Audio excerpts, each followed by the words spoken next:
The Supreme Council for Sharia in Nigeria had a conference in Abuja, and the theme of the conference was matters arising from 2023 election and associated socio-economic challenges. The president of the Supreme Council for Sharia, while making his address in a conference, said that they supported Muslim ticket of the APC with a hope that Nigerians will enjoy dividends of democracy. But more than 7 months in, things have become worse, he said. We campaigned and supported this government until it came to power, but we are suffering. Some of the ministers are siphoning and looting the treasury. I don't want to mention any name, but we have seen and read it. Nigerians have been suffering since the last 7 months when this government came to power. We are not making any progress. The reason for the Muslim ticket was to progress, triumph, succeed, and to have a good government. But we didn't have anything. See how Nigerians are suffering. No money, no progress. We have not enjoyed anything since 7 months of this government. We are sympathetic with this government, but the way forward is for some of these ministers to go home and rest, and we will find other people who will be honest with themselves and the country. Those who are there to work, not loot the country. This is the reality on ground. No matter your political leaning or bias, this Sheik is talking facts. He's speaking the truth. He's saying the minds of Nigerians. Yes, the only problem is that the people shouldn't be voted based on religion and ethnicity. Many politicians don't actually believe in religion. Yes, forget the fact that they use religion to deceive people and garner votes. This is because going by the way they conduct themselves in office shows that they have no atom of respect for their religious belief. Be it Muslim, be it Christians, be it the traditional religious belief, they have absolutely no respect for that belief. They are just hiding under the guise of religion to perpetrate their looting, their stealing, and their brazen corruption practices that they've been practicing for years. They don't show any empathy towards the plight of the citizens. People who do this can't be said to believe in any religion, because looking at what most religions teach people to care for one another, do not steal, and many other teachings, they do not follow any of them. It's only when they need the vote that they remember religion. People should understand that politicians are like salesmen or marketers. They will employ all sorts of tactics and strategies in order to sell their product. What differentiates them is character. Some of them are trustworthy. They will always honor agreement. But unfortunately, majority of them are just there for themselves. They don't care what is happening by the roadside, whether people are feeding or not, whether people are suffering in poverty, they don't care. So, Nigerians should play smarter next time. Do not vote for anybody because he is of the same religion with you, or he is of the same ethnicity. Always vote for someone based on his capacity to deliver good governance. Politics should be taken more seriously.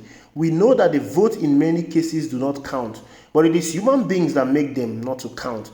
If no INEC official or party officials rig election in favor of a corrupt politician, then vote might start to count. Even politicians that didn't campaign receive substantial votes from people just because of religion. Tinubu, for instance, in his campaign in Kano, didn't make any promise. He didn't tell the massive crowd that received him what he would do differently to turn things around. Unlike Buhari, he just told them, I want to dance, and he started dancing.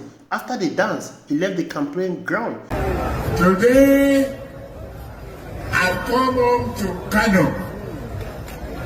All I want to do is dance. I want music.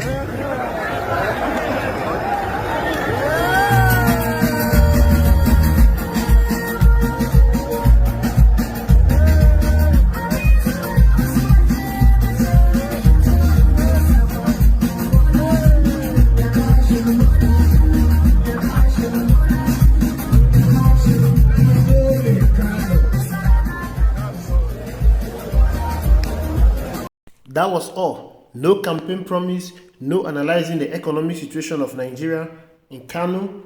Didn't tell the people of Kano how Kano will be pivotal to boosting the economy of Nigeria, unlike Mr. P2B, who enumerated how he will revive the textile industry in Kano, promised to return Kano to a trading hub, and urged them to reject religion sentiment. The counted vote in Kano shows that Tinubu, who did not promise or say anything during the campaign, gathering a whooping 513,846 votes, while P2B got 30,089 vote religion sentiment. I guess the people in Kano are buying bread or fuel cheaper. So it's time people took politics seriously. Like the Sheik mentioned, the high cost of living. This is why people must pay attention to the person that wants to lead them. During campaigns, people must ask questions because there is no market where Muslims or Christians alone go to shop. There is no road where Muslims or Christians ply separately. They all go through the same bad and good road. The market is for everyone. We all experience the high cost of goods. The inflation affects everyone. So no need to be voting based on the person's religion or ethnicity. There is still time for people to learn because at the end of the day, when the person gets to office, all his policies will affect everyone, irrespective of the person's religion or ethnicity.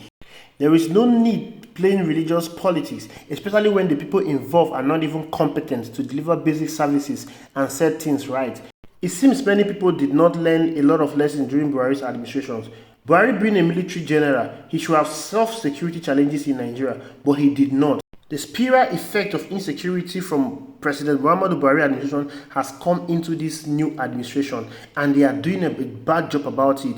They are not even acknowledging the insecurity in the first place. Many things are happening around the country, especially in the middle belt. No solution in sight, and they are not even ready to allow the people to defend themselves. So people should understand that religion is not the solution. The solution is the capacity, the competence of the person involved, the character of the person, not his religion. We are first of all humans before we start talking about religion. Something is really wrong. We have to think.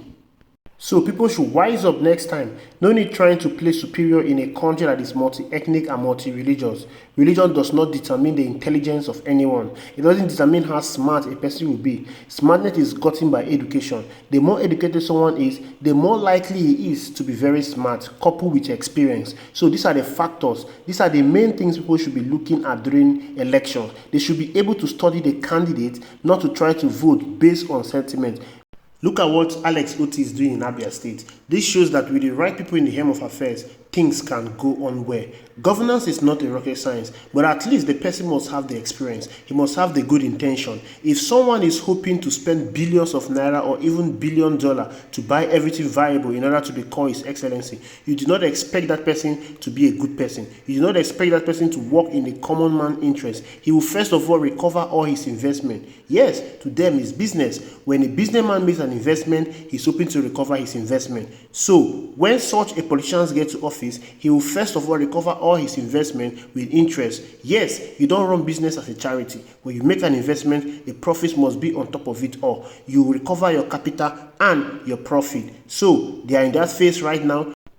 Let's watch and see what the people are going to do in the next cycle of election.